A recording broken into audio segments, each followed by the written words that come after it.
Good morning, everyone. My name is Neeti Dugaya. I am Assistant Professor in EX Department SIRT. And today we'll discuss the topic of subject BEEE. Subject code is BT104. Subject is Basic Electrical and Electronics Engineering.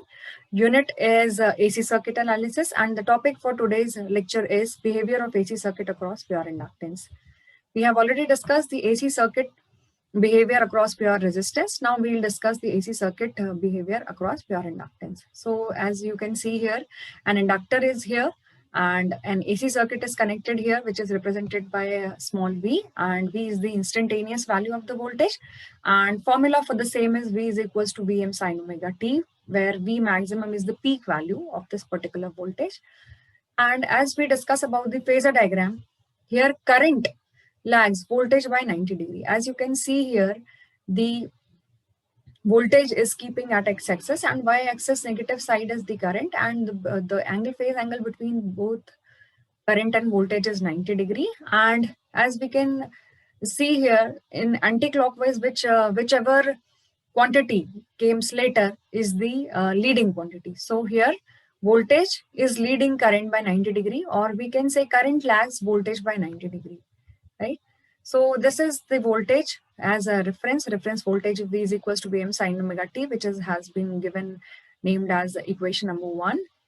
But we already know that inductance, the self-induced EMF is V is equals to E is equals to L di by dt. The formula for the voltage across inductor is L di by dt, and the formula for the same is Vm sin omega t also. So when we equate equation 1 and 2, we'll be having equations like this, right? So we have equated both equation 1 and 2, and L di by dt is equals to Vm sin omega t. Now what we need to do is we need to find the expression of current here. So what we'll do, di should be kept here, and we'll transfer rest of the like L and dt towards the right hand side. So di is equals to Vm by L sin omega t. Now what we need to do for having the current, we need to differentiate the equation both the side, right? So when we'll differentiate both the equation, integrate both the equation, integrate this expression from both sides, we'll get di, integration of di is equals to I. Now this Vm by L and integration of sin omega, as Vm by L is constant quantities, so that is kept outside this integration equation.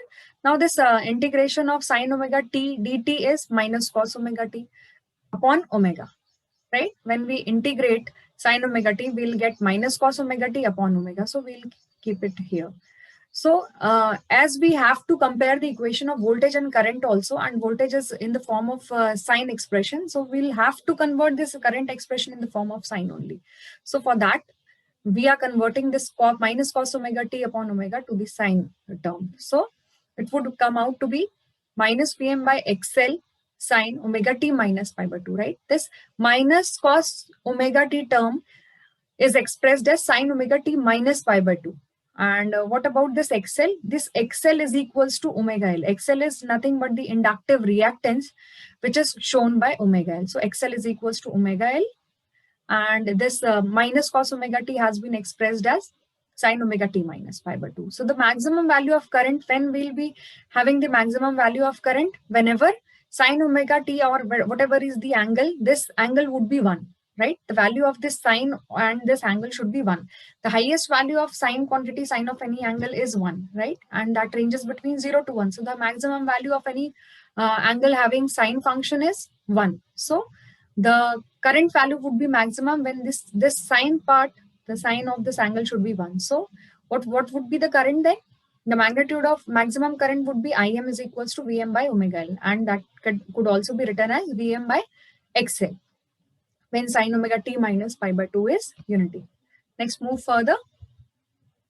Hence, the equation of the current becomes I is equals to Im sine omega t, right? And we are having equation V is equals to Vm sine omega t already we are having, and we have to compare this with the current expression, that is I is equals to Im sine omega t minus pi by 2. So here it is already visible that sine angle is having omega t in voltage, and sine angle is having omega t minus pi by 2 in this current expression. And it is, as it is minus pi by 2, that means current is already lagging, right? By an angle pi by 2, that is 90 degree, and which we have seen in the phasor diagram already. So that is how expression is being sent. And now as far as this waveform diagram, we'll see this expression, the line which is not bold, is the expression of this voltage, that is V is equals to Vm sin omega t, but this darker line is showing current. What does the lagging means? That means here, this particular difference is 90 degree. And whenever voltage starts, current starts after 90 degree of it, right? So the current starts from here and showing the same frequency. So that means the voltage is completing its one cycle in 2 pi radian times, and the current is doing the same in that particular time period only, right? So this is the expression of the waveform, and here we can clearly see that the current is lagging 90 degree behind the voltage.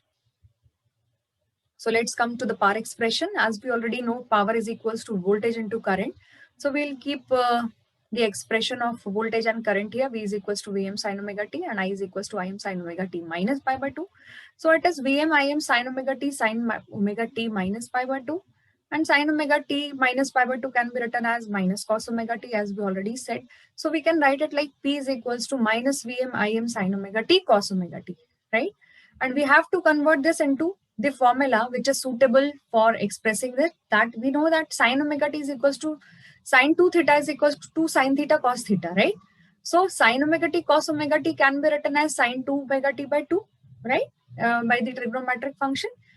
So we have to express this. So this is for the whole power cycle, power expression is this, but for the whole cycle, it would be P is equals to Vm Im by 2, and minus sign is there, and the limit would be put it here like 0 to 2 pi, because we know that any alternating cycle completes its time period in 2 pi time period, right? Completes a cycle in 2 pi time period.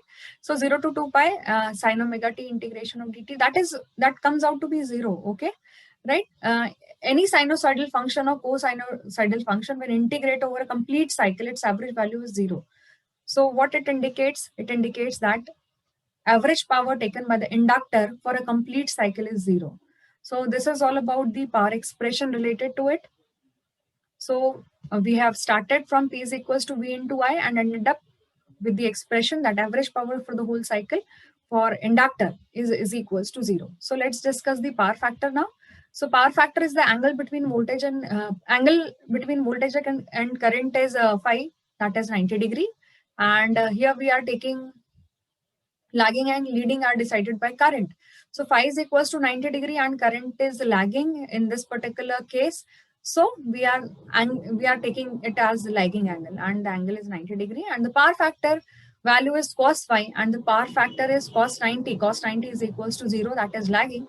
So power factor is 0 here, and the average power is 0 here. So this is all about inductive circuit. We have seen that how the expression of power has been generated, how the waveform has been drawn, how the current expression can be taken out from the relation of the voltage and inductor, and that is how we derived it. And phasor diagram we have already discussed. So this is all about the inductive circuit. I hope you have understand it. In next class, we'll discuss AC circuit across pure capacitive circuit.